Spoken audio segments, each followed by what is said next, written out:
Hello guys, welcome to a new video from the channel. This time we check how to link Instagram from Facebook account. So let's start. It's very easy to do it. So first let's go to our main menu, then just scroll down and let's go to settings and privacy. Then let's go to settings, and here on settings let's go to Meta Account Center. Just click here, then just scroll down and let's go to accounts. Just click here, and then you can see that there are many accounts here. If you prefer to unlink your Instagram account, just click on remove and your account will remove from your Facebook account without any problem. So just click there and you can select to remove it. So that is how you can do it, how you can unlink your Instagram from Facebook account without any problem.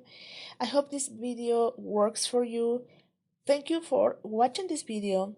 Remember to subscribe and don't forget to give thumb up to this video.